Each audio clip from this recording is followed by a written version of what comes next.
한 주간 있었던 세상의 소식, 그리고 외신이 바라보는 국내 이슈가 궁금하다면 글로벌 Y. 그렇지 않아도 불안한 중동 정세가 더 악화되고 있습니다. 국경을 맞대고 있는 이란과 파키스탄이 충돌했고요. 홍해 물류 대란도 해결 기미가 보이지 않고 있습니다. 지금 두 개의 전쟁이 세 개의 전쟁이 될 수도 있다는 말까지 나오는데요. 글로벌 Y에서 살펴보겠습니다. 문희정 국제정치평론가와 함께합니다. 어서 오십시오. 네, 안녕하세요. 그 세 개의 나머지 하나가 우리나라 얘기하시려고 그랬죠. 아니, 어디라고 생각을 혹시 하시는지. 우리나라도 진짜 분단 우리나라고? 국가니까. 아, 네. 아니 저는 그거부터 좀 여쭤보고 싶었어요. 네. 어제 강성희 의원이 행사장에서 끌려나가는 장면. 네, 저는 정말 충격적이었어요. 왜냐하면은 제가 전 세계 독재 국가들도 상당히 많이 보잖아요. 예.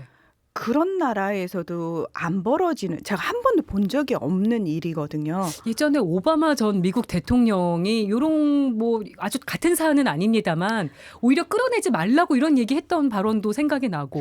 자, 제가 기억을 되살려 드릴게요. 2008년 12월에 당시 조지 W. 부시 미국 대통령이 이라크를 방문을 하거든요. 그래서 당시 이제 이라크 전쟁과 관련해 가지고 이라크인들이 굉장히 미국에 대한 분노를 느끼고 있을 때 기자가 부시 대통령한테 신발을 던졌던 기억 나실 겁니다. 이슬람 국가에서 신발을 던지는 건 엄청난 모욕이거든요. 예. 근데 그 당시에 사실 세계의 대통령이라고 불리는 미국 대통령이 신발 던졌을 때 이렇게 착 피하거든요. 그 모습 자체가 부시의 어떤 권위가 땅에 떨어졌네. 부시 우습게 됐네라고 당시에는 얘기가 나왔는데. 그런 게 위의 행위 아닌가요? 그렇죠. 근데 그 당시에 부시 대통령이 뭐라고 했는지 제가 워딩을 그대로 읽어드릴게요. 신발을 던진 사람은 그렇게 해서라도 주의를 끌어야 하고 그런 일도 일어나는 것이 자유로운 사회다. 그래서 시간이 지나서 부시 대인. 진짜 맞아. 정말 참 리더의 모습을 보였구나. 네. 왜냐하면 부시 대통령이 그 당시만 해도 그렇게 그렇게 인기가 많다거나 또는 리더십 있는 지도자는 아니었는데 이 모습에서 재평가가 된 거예요. 우리 대통령은 아예 입장 언급이 없었고 대통령실 발로 이제 입장이 나온 건데 이제 위의 행위를 했다. 그래서 끌어냈다고 설명을 했잖아요. 대비가 되네요. 굉장히 대비되죠. 네. 예. 그리고 사실 그 영상이 말씀하신 것처럼 대통령실에서 풀었어요. 위의 예. 행위라는 걸 보여주기 위해서. 근데 저도 봤거든요. 다 보셨잖아요. 네. 오마이뉴스에서 시간별로 다 체킹해가지고 세세하게 보도를 해놨는데 그거 보시면 아시겠지만 위의 행위라고 할 만한 건 강성희 의원께서 당하셨죠. 그래서 여러 번 이제 같은 말을 이제 뒤통수에도 대고 하고 이제 요 부분 이제 말한 거밖에 없어요. 뭐 던진 것도 아니고. 그렇죠. 예. 자, 2020년 7월에 문재인 대통령 국회 방문 당시에 정모 씨가 신발 투척을 했거든요. 이번에도 신발. 예. 근데 그 사람 옆에 기자가 있었지만 정확하게 그 사람만 딱 제압을 하고요. 우리가 경호를 할 때 그 신발을 던진 사람을 제압하는 것도 중요하지만 사실은 위험에 처한 어떤 지도자를 먼저 피신시키는 것도 하나의 방법이거든요. 네. 문재인 대통령 그냥 이렇게 빠져나가게 먼저 이렇게 했던 일이 있고요. 2013년에 말씀하신 것처럼 오바마 대통령이 이민법 개혁과 관련해 가지고 이야기를 할 때 이제 수많은 이민자 청년들이 뒤에 서 있었어요. 그러다가 이제 한국 청년이 그 얘기를 하죠. 가족들이 뿔뿔이 흩어졌다. 이거 이민법 개혁 중단해야 됩니다라는 식으로 이제 소리를 지르고 주변에서 이제 같이 동조를 하는 모습을 보이니까 경호원들이 끌어내려고 하니까 오바마 대통령이 괜찮다. 그냥 내버려 두라. 그리고 청년들은 원래 그렇다라고 인정을 했죠. 이게 다른 나라 사례랑 비교해 보니까 사건의 심각성이 더 인지가 더 심하게 되네요. 그러면 원래 그 사람들은 좀 훌륭하신 분들 아닌가요? 라고 얘기하실 분이 계셔가지고 제가 트럼프 전 대통령 얘기를 하나 해드릴게요. 페이크 뉴스를 전 세계에 가장 먼저 유행시킨 사람이 트럼프 전 대통령입니다. 트럼프 전 대통령 사례에서 저희가 참고할 게 또 있나요? 네. 트럼프 전 대통령이 본인의 취임식 관련해가지고 사실 사람들이 많이 안 왔거든요. 그거를 이제 언론들이 보도하니까 이거 페이크 뉴스야 이러면서 난리를 치면서 특히 대표적으로 CNN 니들 페이크 뉴스의 대표 주자야라고 막 설전을 벌이거든요. 네. 당시 그 백악관 출입을 하던 CNN 기자하고 2018년에 트럼프 대통령이 설전이 벌어지니까 트럼프 대통령이 아웃이라고 나가 기억나요. 예 얘기를 했거든요. 예. 자 그때 상황 그 다음은 아마 이 기자가 개같이 끌려나갔을까요 경호원들한테? 어떻게 됐습니까? 보좌관 몇 분이 가가지고 기자님 지금 이 상황에서는 살짝 이제 좀 나가주시는 게 좋지 않을까요?라는 식으로 대화를 합니다. 대화를 해가지고 기자가 거기에 동의를 하고 함께 에스코트 받으면서 나갔습니다. 너무 다르네요. 달라도 너무 다르네요. 하다못해 트럼프도 그랬어요. 근데 이 사람들은 기자이기도 하고 또는 일반 시민이기도 하고 이렇게 굉장히 다양한 사람들인데 네. 어제 같은 경우에는 국회의원이잖아요. 현직 국회의원은 국민들을 대신해서 가 있는 사람입니다. 그리고 국민이었으면 어떻게 됐겠냐 이 얘기도 나와요. 현직 의원이 이 정도면. 상상하기도 싫고 말을 저는 잊지 못하셨어요. 무서워서 말하면 안 될 것 같아요. 아. 예, 어디 무서워서 가겠습니까? 게다가 행사 시작 전이잖아요. 예. 그리고 저는 우리가 삼권 분립, 민주주의의 기본이라고 학교에서 배우잖아요. 네. 행정부 수반이고 강성희 의원님은 말 그대로 입법부의 독립된 입법기관입니다. 의원 한 그렇죠. 사람 한 사람이. 네. 아니 서로 존중해야 되거든요. 뭐 답답한 상황에서 답답한 얘기를 또 해야 되는데요. 네. 지금 이란과 파키스탄이 원래 네. 사이가 나쁘지 않았어요. 네. 근데 서로 막 공격을 주고 받았습니다. 네. 사상자도 발생하고요. 네. 어린이들도 죽고 이랬는데 이게 공습의 시발점이 된 게 지난번에 얘기해 주셨던 솔레이마니 혁명수비대 사령관 추모식 때 발생한 폭탄 테러 여기서부터 시작이 된 거죠. 자, 그때 IS 아프간 지부가 우리가 했어요라고 얘기를 하거든요. 자발적으로 얘기했잖아요. 네, 자기네가 자발적으로 배우다. 예. 그러면서 이란이 어딜 때렸냐면 이라크, 시리아의 그 IS 지부 쪽을 때렸어요. 예. 자, 파키스탄은 그러면 왜 때렸냐?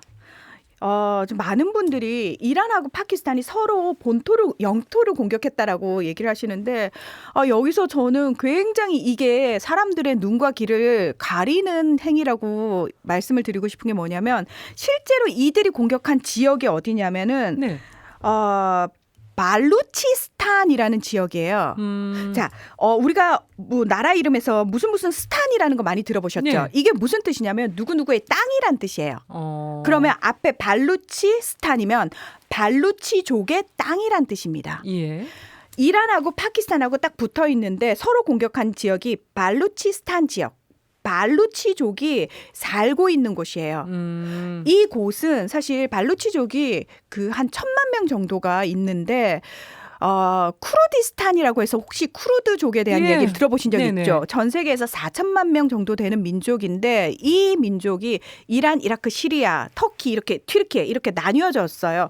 이게 언제 벌어진 일이냐면 그냥 이들은 같은 민족에서 살고 있는데 그 지역에 살고 있는데 유럽 제국 열강이 식민 지배를 하면서 자기들 마음대로 땅을 긋지 않습니까? 예. 선을 긋죠. 국경선을 긋죠.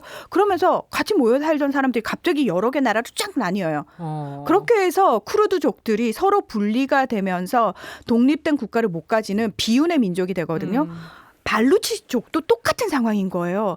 그렇군요. 이란하고 파키스탄 중간에 원래 살고 있었던 사람들인데 영국이 식민 지배를 하면서 선을 그어버리면서 이 사람들이 졸지에 나뉘어버린 거예요. 한 나라, 한 가족이었는데. 그렇습니다. 한 민족. 그러면서 이란 내에 있는 발루치족과 파키스탄 내에 있는 발루치족이 분리독립운동을 한단 말이죠. 그 안에 무장조직이 있단 말이죠. 예. 평소에도 이란도 그렇고 파키스탄도 그렇고 자국 내에서 이 발루치족들에 대한 핍박이 어마무시했습니다. 진짜 이 발루치 지역 그 족들이 어떤 식으로 핍박받으면서 하냐면 파키스탄 같은 경우에는 그냥 발루치족인데 지나가다가 야 너 일로 와봐 이러고 구금해서 데려가고 죽이고 이런 상황들이 벌어졌단 말이죠. 예. 자, 이란이 IS로부터 본토 공격을 받으니까 내부적으로 불만이 막 커질 거 아닙니까? 예. 이런 상황에서 어쨌든 내부 단속은 좀 해야 되고 강경파들을 뭔가 조용히 시킬 뭔가가 필요한데 어디를 때리냐? 바로 이 발루치족들을 때리는 거예요. 파키스탄은 이란이 파키스탄 내에 발루치족을 때려주는 게 좋을까요, 싫을까요? 이게 다 좀 애매하게 됐네요. 파키스탄은 좋은 거예요. 왜냐하면 자국 내에서 분리독립운동하는 발루치족을 이란이 때려주니까 좋죠. 그러니까 파키스탄이 알았어요, 형님. 이틀 후에 어딜 때리죠? 이란 내에 또 발루치족 지역을 때리는 거예요. 그러면 결국은 이란과 파키스탄이 서로 보여주기식 공습. 그렇죠. 그러면서 중간에 새우등이 터진 건 발루치족들만 새우등이 터졌다. 그러면 이란하고 파키스탄으로 확전이 되나요? 아니요. 제가 말씀드렸지 않습니까? 중동 내의 다른 나라들은 싸움을 자국 본토로 끌어들일 생각이 전혀 없습니다. 파키스탄은 원래 군부가 가장 큰 실권을 가지고 있어요. 앞에 예. 총리로 나와 있는 사람들은 군부의 말을 잘 들을 바지 총리가 나와 있단 말이에요. 자, 그런 상황에서 파키스탄이 지금 경제적으로도 굉장히 힘들거든요. 예. 근데 파키스탄 군부의 든든한 지원군이 누구였냐? 서방 국가들이에요. 네. 자, 파키스탄은 늘 테러 조직들을 지원하고 그 지원을 하지 않는 또는 그들의 어떤 정보를 넘겨주는 대가로 미국이라든지 서방 국가들로부터 엄청난 지원을 받은 대표적인 세력이거든요. 예. 이번에도 뭐다? 저희 좀 봐주세요. 저희가 이란 미우시죠? 제가 이란 쪽 때려줄게요. 저희 좀 봐주세요. 이거고요. 이란 입장에서는 내부 단속 플러스 우리는 확전할 의사가 전혀 없습니다. 이 충돌의 이면에 가려진 속내가 되게 좀 복잡하네요. 그러면서 저는 결국은 힘이 없는 민족들만 죽어나고 있는 상황이 발루치족 기사는 거의 나오지도 않았어요. 많이 안 나왔어요. 그렇죠. 그게 안타깝다는 겁니다. 이걸 왜 이란 대 파키스탄이 서로를 공격했다는 걸로 나옵니까? 예. 이래서 이 시간이 필요한 거죠. 글로벌 Y가. 네. 저희가 시간이 얼마 안 남아서 본방 하다가 유튜브 또 열어놓고 가야 될 텐데 지금 홍해 상황도 심상치가 않습니다. 네, 자 홍해에서 이 미국과 후티의 무력 공방이 이제 물류 대란까지 이어지고 있는데 이게 우리나라로도 연결된 얘기거든요. 우리나라도 어차피 홍해 거쳐가지고 수에즈 운하를 통해야 되니까 예. 사실 영향을 받을 수밖에 없는 상황이고요. 자, 이 지금 12일, 13일, 16일, 17일 미국과 영국이 합심해가지고 예멘 후티 반군을 때렸어요. 예멘 예. 본토의 후티 근거지를 다 때렸단 말이죠. 결정적으로 이것 자체가 많은 전문가들이 미국하고 영국이 후티 작전에 말려들었다라고 표현을 해요. 왜냐하면 제가 그랬잖아요. 후티 반군이 여기서 이 난리를 치고 있는 이유는 딴 게 아니다. 정말 팔레스타인 주민들을 위한 어떤 정의로움이 아니라 자신들의 존재감을 뿜뿜거리기 위한 거라고 제가 말씀을 드렸는데 왜 이렇게 존재감을 드러내려는 나라들이 많죠? 왜냐하면 미국이 장악을 못하고 있는 상황이기 때문에 우후죽순 다 벌어집니다. 그래서 미국이 이스라엘을 통제하지 못하고 가자지구 공습을 계속하게 내버려두는 이 상황이 전문가들은 분명히 경고했어요. 네. 이렇게 되면 미국이 이스라엘조차 통제를 못하는구나. 아싸 이 기회를 틈타서 저도 있어요. 본인들이 지배하고 싶은 통치하고 싶은 그 지역의 사람들에게 저 여기 있어요. 미국과 영국이 저희를 칠 만큼 후티 반군이 이렇게 존재감이 큽니다를 보여주기 딱 좋다는 거죠. 아까 예멘의 작전, 예멘의 전략에 미국이 말려든 거 아니냐 이런 얘기 해주셨는데 전문가들은 그 얘기를 하는 거죠. 이 미국과 영국이 예멘을 때리면 안 되는 거였다. 왜? 후티 반군들은 지금 승리의 환호성을 지르고 있다는 거예요. 왜냐하면 자 예멘의 후티 반군하고 정부군하고 싸웠는데 내전을 수년간 벌였는데 결국은 후티가 거의 이긴 상황에서 사우디가 2015년에 참전을 해서 정부군 편을 들었지만 졌단 말이에요. 예. 그래서 그냥 휴전으로 가. 사우디는 이제 더 이상 자신들의 나라 아래쪽에서 이렇게 시끄러워지는 게 싫으니까 대충. 그리고 사우디도 이제 그만 빠져나오고 싶으니까 그걸 추진하고 있는 상황에서 후티는 마지막 힘이 필요한 한 방이 필요한 거예요. 정부군이 통제하고 있는 지역이 한 30% 정도 되면 나머지 후티가 통제하고 있는 지역이 있단 말이에요. 예. 나머지 정부군은 희마리도 없고 얘들은 저기 사우디의 바지 사장이야. 근데 우리 봐라. 우리는 미국하고 영국도 두려움을 느낄 정도로 이 정도로 대단한 거야. 그러니 우리를 지지해야 되지 않겠어? 예멘은 우리가 통치해야 되지 않겠어? 통치의 정당성을 여기서 찾는다는 거고 미국과 영국이 거기에 힘을 실어줘 버린 상황이 돼버린 거죠. 그 플랫폼이 또 홍해가 돼버렸어요. 그렇습니다. 지금 홍해가 굉장히 중요한 거점이에요. 이게 유럽과 아시아를 잇는 국제 물류의 동맥이라고 불리는 아주 중요한 곳인데 선박들이 이제 홍해를 못 지나고 우회로를 택하면서 물류 비용이 막 급상승하고 물류 비용이 지금 최소 2배에서 뭐 3배, 4배 이런 얘기 나오는데 진짜 커피 좋아하시죠? 예. 커피 원두도 사실 이런 상황에 의해서 7배까지 올랐다 이 얘기도 나오거든요. 아, 지금 우리나라도 뭐 배터리 수출이나 원자재 수입 이게 다 걸려 있는 부분입니다. 배터리라든지 반도체 같은 경우는 사실 항공 운송을 하기 때문에 괜찮은데 뭐 전기차 배터리 뭐 이런 것들 살짝 걸릴 수 있다라고 얘기를 하는데 예. 이미 우리 기업들은 우회로를 거치게 되면 희망봉 쪽으로 거치게 되면 한 열흘 정도 더 가는 거예요. 시간도 돈도 그렇죠. 예, 그거를 어느 정도 이제 감수를 해야 되고 지금 전문가들은 뭐라고까지 얘기를 하냐면 요 홍해 물류 대란이 한 1년 정도 갈 수 있다라고 얘기를 하고 있고요. 너무 길어지는 것 같은데요. 그렇습니다. 이게 좀 해결 방법이 없을까요? 해결 방법은 딱 하나예요. 지금 다보스 포럼이 스위스에서 열렸는데 거기에 이란 외무장관부터 시작해서 중동의 외무장관들이 쫙 모여 있고 각국 대표자들 다 와 있죠. 그렇습니다. 블링컨 장관도 가 있고 미국에 다 있어요. 거기서 한 얘기가 딱 하나가 나왔어요. 무슨 얘기가 아니에요. 사실은 다보스 포럼 하자고 모였지만 속내를 들여다보면 이 중동 문제 어떻게 할 것이냐. 이 딱 계속 나오는 공통적인 얘기 하나입니다. 이스라엘이 가자지구 공격을 멈추면 다 끝난다는 거예요. 명분이 없어지거든요. 후티도 계속 공격할 명분이 없어져요. 예. 근데 거기서 지금 끝날 기미가 안 보이잖아요. 이스라엘이 멈출 기미를 안 보인다는 거예요. 오죽하면 지금 미국의 바이든 대통령이 굉장히 이 부분과 관련해서 화가 났다라는 기사가 미국 정치 전문 매체인 악시오스를 통해서 나오기 시작했어요. 이건 뭐다? 언론을 통해서 이게 흘려진다라는 건 이스라엘한테 경고를 보내는 거예요. 그만해. 네. 그러니까 바이든 화났어. 이거를 지금 언론에서 의도적으로 흘리고 있다는 거예요. 거기다가 또 하나. 유럽 의회에서 가자 지구의 영구적 휴전을 요구하는 결의안이 통과가 됐어요. 근데 먹히지가 않잖아요. 근데 이게 나왔다는 게 중요한 거예요. 이게 나왔다는 건 뭐냐면 유럽 쪽에서도 그만해 이스라엘. 이스라엘을 설득할 수 있는 저 설득이 나라나. 아니에요. 설득이 아니에요. 이거는 최후 통첩이에요. 지금 최후 통첩 수준으로 가고 있어요. 그만해라. 예, 근데 만약에 여기서 이스라엘이 계속 안 들려 이러고 본인들 마음대로 하잖아요. 어떤 사단이 벌어지겠죠? 이게 외부적 강제력이 투입되는 일이 그 가능성까지도 네, 저는 충분히 있다고 보시는 거고요. 충분히요.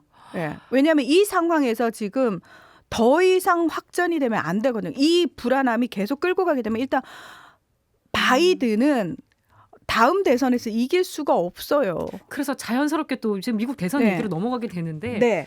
트럼프 돌풍이에요. 제가 지난번에 왔을 얘기해 때 주셨었잖아요. 우리 김혜영 앵커가 저한테 방송 끝나고 나서 이제 트럼프가 정말 이겨요? 막 이러고 물어봤어요. 아니 그걸 여기서 공개하시면 우리 왜 이렇게 출연자들이 뒷얘기를 자꾸 공개하시는 아니 근데 제가 그때 뭐라 그랬어요? 된다고. 네.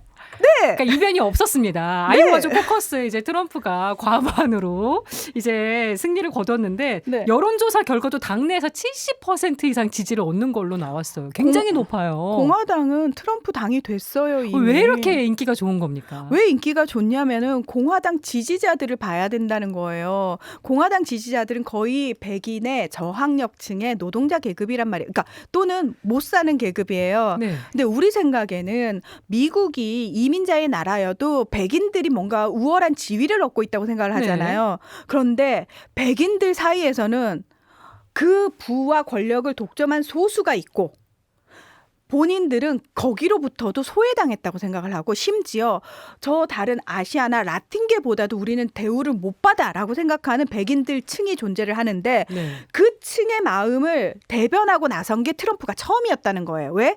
그 전까지만 해도 공화당이라고 해도 뭔가 고급진 언어로 얘기를 해야 될 것 같고 뭔가 뭐 퀄리티가 있어야 될 것 같은. 그래서 굉장히 직설적이고 어떻게 보면 사이다 발언으로 보일 수 있는 굉장히 저급한 언어 쓰잖아요. 이게 백인들 그 층의 마음을 건드린 거예요. 와, 우리를 대변해주는. 그리고 미국이란 사회는요. 우리 생각에 사회적으로 뭔가 좀 탄탄하게 사회 보장이 돼가지고 뭐 내가 직장만 있으면 그 적어도 먹고 살 수 있는 그게 아니에요. 미국은 일단 우리처럼 튼튼한 어떤 사회 보장이 거의 없기 때문에 설사 본인이 직장을 잘 다니고 있더라도 그 직장에서 쫓겨나면 거기는 또 해고가 쉽잖아요. 해고 당하게 되면 내가 가지고 있던 건강보험부터 없어져요. 그 마음을 트럼프가 파고들었다. 그렇습니다. 언제든지 이 사람들은 해고당하면 바로 빈민층으로 빈곤층으로 추락할 수 있는 위험한 상황에서 놓여 있는 사람들이란 말이에요. 근데 그 사람들한테 야 지금까지 정치인들이 너네 위해서 뭘 해줬냐? 저것들은 맨날 소수 인종 우대해줘야 된다. 예. 그리고 뭐 굉장히 거창한 사회적 시대적 담론 같은 거 얘기하고 막 이러는데 그런 것들이 니네 삶에 실제로 무슨 도움을 줬냐라고 트럼프가 얘기를 해버린 거예요. 그러니까 이 사람들이 갑자기 각성이 확 되는 거죠. 맞아. 난 저것들 마음에 안 들었다고 이렇게 되는 겁니다. 아니 근데 지난번에 이제 연임에도 실패를 했고 네. 아니 그런 부분이 있었는데도 이렇게 다시 또 돌풍이 불고 있는 부분 이런 기세대로 간다면 아예 대선 후보로 조계 확정될 거라는 말까지 나옵니다. 이제 코커스하고 프라이머리가 있어요. 예, 그러니까 방식이 경선이 다르잖아요. 코커스는 뭐냐면은 당원 대회예요. 당원들만 공화당 당원들만 투표를 할 수 있는 거고 네. 프라이머리는 그래도 무당층 일반인들도 이제 투표를 할 수 있는 거거든요. 네. 일단 코커스는 트럼프가 거의 다 압승할 겁니다. 그나마 프라이머리에서 이제 트럼프 외에 다른 후보들이 얼마만큼 가져갈 수 있을 거냐인데 너무 차이가 많이 났어요. 이번에도 코커스는 당연하죠. 예. 이제 23일 날 뉴햄프셔인데 여기는 프라이머리예요. 예. 무당층의 일반인들도 참여 가능해서 니키 헤일리 전 유엔 대사가 좀 유리하지 않겠느냐라고 얘기는 나오고 있지만 트럼프는 지금 하나 뭐가 걸려 있죠? 사법 리스크라고 해서 우리 언론이 그렇게 이름 네. 붙였습니다만 트럼프의 출마 자격을 박탈하는 일들이 벌어지고 있잖아요. 지금 형사 기소만 4개를 당했고 혐의만 91개입니다. 트럼프 지지자들이 이거에 대해서 굉장히 화가 나 있어요. 사실은 민주당에서 특검까지 고용해가지고 트럼프를 형사 기소한 최초의 전직 대통령을 만들어놨잖아요. 네. 이게 사실은 트럼프를 살렸어요. 그 전까지만 해도 지지자들이 결집할 뭔가가 없었는데 트럼프가 여러분 내가 얼마나 무서우면 바이든 그거를 또 행정부가 자기 선전 전략으로 이용한 거예요, 트럼프가. 맞습니다. 트럼프가 굳이 안 나가도 되는 법정에 왜 나가는지 아십니까? 나가가지고 판사랑 막 부딪히죠. 네. 그것 자체가 여러분 봐요. 장례식도 못 가게 했다 막. 이렇게 판사가 얘기하잖아요. 나를 이렇게 못 살게 군다. 저것들이 날 미워가지고 죽이려고 달려들어요. 여러분 어떻게 해야 되겠습니까? 어떻게 보면 여러분이 굉장히 불리한 사안인데 절대 불리하지 않습니다. 오히려 지지자들이 엄청나게 결집하는 거죠. 왜? 아이오와 코커스 같은 경우에 그때 한파가 불어닥쳐가지고 사람들이 이불 뒤집어 쓰고 나올 정도였거든요. 네. 사람들 과연 나올 수 있을까? 유세까지 취소가 됐는데 사람들은 이불 뒤집어 쓰고 죽더라도 나오라고 했잖아요. 나왔어요. 예, 그게 뭐다? 트럼프를 지켜야 된다. 아니 근데 사법 리스크가 정말 트럼프의 발목을 잡을 가능성은 없습니까? 없어요. 아니, 왜 너무 없는지. 단호하게 얘기하셔가지고. 이렇게 단호하게 얘기하는 전문가가 없죠. 네. 예, 근데 제가 왜 없다고 말씀드리는지 말씀을 드릴게요. 계속해서 우리나라하고 미국하고 다르다니까요. 미국 사람들은 굳이 공화당원이 아니더라도 일반 미국인들 여론조사를 해보면은 자 연방 대법원에서 또는 법원에서 후보의 출마 자격을 심사하는 게 맞다고 생각하십니까에 부정적인 여론이 훨씬 많습니다. 무슨 얘기예요? 정치인이 무언가를 잘못하면 그건 유권자가 표로 심판을 해야 되는 거지. 왜 선출되지도 않은 권력인 법원이 그걸 결정합니까? 우리나라하고는 그런 가치관이 좀 많이 다른 것 같아요. 많이 다르죠. 민주주의 원칙에 위배되는 겁니다라고 얘기를 하고 있는 거예요. 거기에 실제로 많은 사람들이 동조를 하고 있는 거고 예. 지금 연방대법원에 상고했잖아요. 트럼프 대통령이. 그래서 예. 결국은 연방대법원이 다음 달 8일 날 먼저 심리를 열기로 했거든요. 예. 자, 여기에 공화당 상하원 의원 179명이 트럼프의 출마 자격 인정해달라는 내용의 의견서를 제출했어요. 심지어 공화당이 집권하고 있는 11개 주 국무장관들도 같은 의견서를 제출했어요. 왜? 이 사람들이 뭐라고 얘기를 했느냐. 만약에 니들이 출마 자격 박탈하잖아. 폭동 일어나. 이건 유권자의 몫이고 국민의 자유를 빼앗는 거야. 권리를 빼앗는 거야. 실제로 이게 사람들 미국인들의 전반적인 정서라는 겁니다. 트럼프의 모든 상황이 다 유리하네요. 그렇습니다. 불리한 상황마저도 유리하게 끌고 갈 수 있는 게 트럼프의 능력입니다. 근데 또 미국이 우리나라랑 동맹이잖아요. 네. 아주 뗄래야 뗄 수 없는 밀접한 관계를 가진 나라기 때문에 트럼프가 이렇게 유리하게 돌아가는 거 만약에 당선까지 된다면 또 우리나라하고의 관계를 보지 않을 수가 없습니다. 전 여기서 제가 진짜 쉽게 설명드릴게요. 우리나라 대통령이 누군지가 중요합니다. 트럼프의 당선하고 같이 이제 맞물릴 근데 윤석열 대통령과 이제 만나게 될 텐데 만약에 당선이 대선 후보 확정돼서 당선까지 된다면 그게 불안합니다. 자, 트럼프 대통령일 때 우리나라가 문재인 대통령이던 시절이 있었어요. 네. 예. 그때 트럼프가 방위비를 갑자기 어마무시하게 올리려고 하는 걸 그랬었어요. 청구서를 엄청나게 날렸었잖아요. 그 문재인 대통령이 막았죠. 외교력입니다. 어. 저는 늘 그 얘기를 합니다. 미국 지금 외교 전문가들은 심지어 지금 무슨 얘기까지 꺼내놓느냐면 트럼프가 돼도 괜찮아라는 얘기까지 나왔다는 거예요. 아. 공식적으로 언론에서 외교 전문가들이 목소리를 냈다. 이건 뭐다? 바이든이 거의 지고 있는 게임인데 사람들이 굉장히 동요할까 봐 트럼프도 괜찮아. 왜 괜찮냐면 트럼프가 대통령일 때 미국이 손해본 게 사실은 거의 다 없어요. 국익 우선주의 아메리카 퍼스트로 다 했기 때문에 손해본 일이 없다. 없다. 그렇기 때문에 그럼 우리나라는 굉장히 불리한 상황에 처할 수 있다. 우리나라는 문재인 대통령 때 불리한 건 하나도 없었어요. 외교력이 엄청났고 우리나라의 그 당시의 국가 브랜드는 제가 이렇게까지 얘기해요. G3 수준이었다. 근데 이제 윤석열 대통령이 외교 못하고 청구서를 있잖아요. 받았을 때 노 할 수 있을 것이냐. 아니요. 청구서 받지 않았는데 갖다 바치잖아요. 아, 그러니까 네. 중요한 건 여러분, 그 나라 대통령이 누가 되는지 어떻게, 그거 큰일 나지 않겠어요? 일본이 기시다 총리가 내려오고 딴 사람이 들어오면 우리가 큰일 나. 아니요, 여러분 제일 중요한 건 우리 대통령이 누구냐가 제일 중요한 겁니다. 그래서 우리가 투표를 잘해야 되는 겁니다. 글로벌 와이로 시작했는데 우리 대통령 얘기로 끝나네요. 근데 아니 이게 현실이고 적나라한 현실이니까요. 예. 우리 대통령이 누구냐가 중요하고 우리의 외교력이 중요한 겁니다. 대만의 라이칭덤 민진당이 계속해서 정권을 잡을 수 있게 됐다. 그게 우리나라에 어떤 영향을 미칠까요? 우리의 대통령이 더 중요합니다. 우리야말로 국익을 우선한 그렇습니다. 정치, 외교 이런 것들이 더 중요하다는 사실을. 그래서 민진당이 정권 연장이 됐는데 우리 외교력이 시험대에 올랐다는 얘기가 왜 나오겠습니까? 다 같은 선상의 얘기인 그렇습니다. 거죠. 미국이 중국하고 물밑 작업하면서 본인들이 직접 나서기 눈치 보일 땐 누구를 쓴다?